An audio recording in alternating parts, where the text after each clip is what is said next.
আসসালামু আলাইকুম, কেমন আছেন সবাই? আজকে হুট করে একটি শর্ট ভিডিও আমি আপনাদেরকে দিচ্ছি। আর আজকে হলো একদম হঠাৎ করেই আমার ভিডিও করার কোনো ইচ্ছা ছিল না, হঠাৎ করে আমি ভিডিওটা শর্ট নিচ্ছি। আর এটা হচ্ছে দুধের সর মালাই যেটাই বলি না কেন আমরা।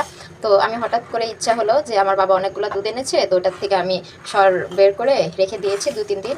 দেন রেখে দেওয়ার পরে এরকম হয়েছে। তারপর আমি চিন্তা করলাম যে আমি ঘি বানিয়ে দেখতে পারি ট্রাই করে। সো আমি আমার ছোট্ট একটি পাতিলে বসিয়ে দিলাম।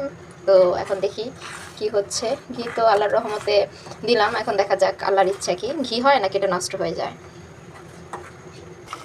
অনেক সময় ওয়েট করার পর দেন এরকম হলো। আই থিঙ্ক এটা ঘি বানানোর জন্য এখন পারফেক্ট। একটা জিনিস আমাদের খেয়াল রাখতে হবে, এখন যেই সিচুয়েশন আছে এটা মোটেও অফ দেওয়া যাবে না, হালকা করে নেড়ে দিতে হবে, তাহলে চারপাশে লাগবে না। আর ঘিটাও পুরো একটা সেন্ট হবে, সেটা হবে না। আর অনেক বেশি গরম, তো বি কেয়ারফুলভাবে সবাই কাজ করবেন। এই যে ঘিটা হচ্ছে অলরেডি হয়েও গেছে, এখন আমি নামিয়ে নেব। এখন আমি এভাবে এখন এই পাত্র থেকে আমি এইখানে সব নিয়ে নিয়েছি। এতগুলো সরের মধ্যে একটুখানি ঘি হবে সেটা আমি বুঝতে পারিনি। তো আমি আমার ব্লগটি এখানে শেষ করছি।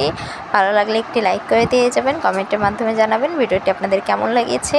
আর ধৈর্য ধরে ভিডিওটি দেখার জন্য সবাইকে অসংখ্য ধন্যবাদ। Thank you. আসসালামু আলাইকুম।